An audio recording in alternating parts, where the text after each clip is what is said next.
Indian blogger নন্দিনীর আরও একটি ভিডিওতে সকলকে স্বাগত জানাই।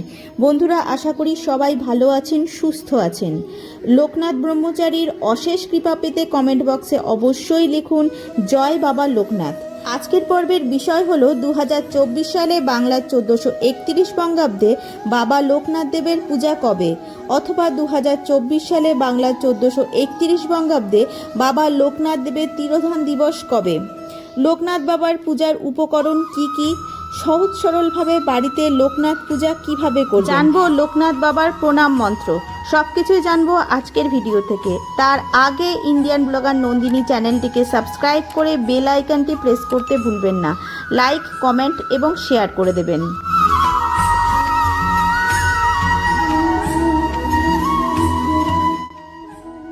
জয় বাবা লোকনাথ। সামনেই আসতে চলেছে বাবা লোকনাথ ব্রহ্মচারীর তিরোধান দিবস। রণে বনে জলে জঙ্গলে যেখানে বিপদে পড়িবে আমাকে স্মরণ করিও, আমি রক্ষা করিব। বাবা লোকনাথের এই বাণী স্মরণ করে অনেক ভক্তরাই অনেক কঠিন পরিস্থিতি থেকে উদ্ধার পেয়েছেন।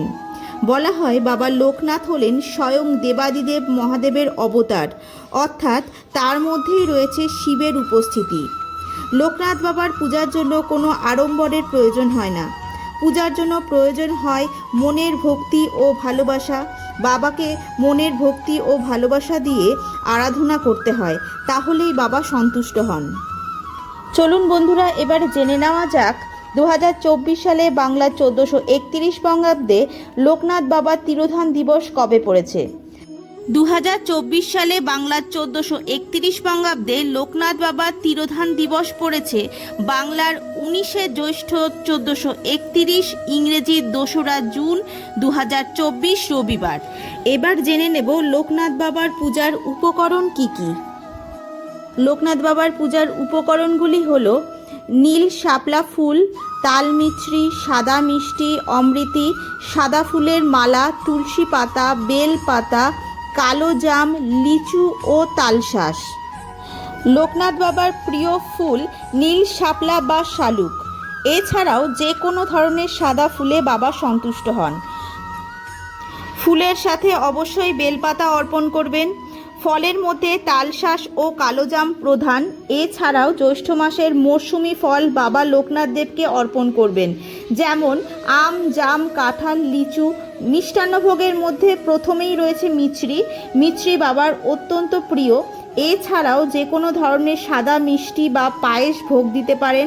এছাড়া অমৃতি বা আমিত্তিও বাবার খুব পছন্দের মিষ্টান্নভোগ।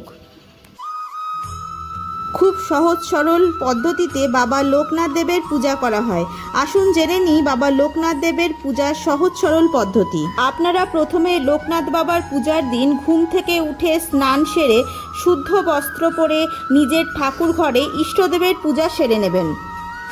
এরপর একটি আলাদা আসনে লোকনাথ দেবের মূর্তি বা পটচিত্র স্থাপন করবেন। গঙ্গা জল দিয়ে অভিষেক করে নেবেন। তারপর ফুল বা ফুলের মালা দিয়ে বাবা লোকনাথ দেবের মূর্তি বা ছবি সাজিয়ে নেবেন এবং এরপর বাবার সামনে একটি ঘট স্থাপন করবেন। নীল শাপলা বা শালুক অথবা যে কোনো সাদা ফুলের সাথে অবশ্যই বেলপাতা বাবাকে অর্পণ করবেন। ফলের মধ্যে তালশাঁস, কালো জাম প্রধান। এছাড়াও আম, জাম, কাঁঠাল, লিচু এগুলো বাবাকে নিবেদন করতে পারেন। মিষ্টি ভোগের মধ্যে মিছরি, যে কোনো ধরনের সাদা মিষ্টি, পায়েস, অমৃতি ভোগ নিবেদন করতে পারেন। সমস্ত ভোগের মধ্যে অবশ্যই আপনারা তুলসী পাতা অর্পণ করবেন। বাবা লোকনাথের পূজার সময় অবশ্যই বাবা মহাদেবের পূজা করতে হবে। বলা হয় বাবা লোকনাথ স্বয়ং শিবের অবতার। পূজার সময় ধূপ দীপ জ্বালিয়ে আরতি করবেন। পূজার শেষে পাঁচালি পাঠ করবেন। পূজার সময় জয় বাবা লোকনাথ, জয় ব্রহ্ম লোকনাথ, জয় শিব লোকনাথ, জয় গুরু লোকনাথ এই মন্ত্রটি পাঠ করবেন। এছাড়া এই মন্ত্রটি পাঠ করে যদি আপনি প্রতি সোমবার বাবা লোকনাথের পূজা করেন, তাহলে বাবা লোকনাথের কৃপায় আপনার পরিবারকে সকল বিপদ আপদ থেকে বাবা রক্ষা করবেন। আজকের ভিডিওটি আপাতত এই পর্যন্তই। ভিডিওটি ভালো লাগলে অবশ্যই লাইক, কমেন্ট এবং শেয়ার করে দেবেন। সবাই খুব ভালো থাকবেন, সুস্থ থাকবেন। দেখা হচ্ছে আবার পরবর্তী পর্বে।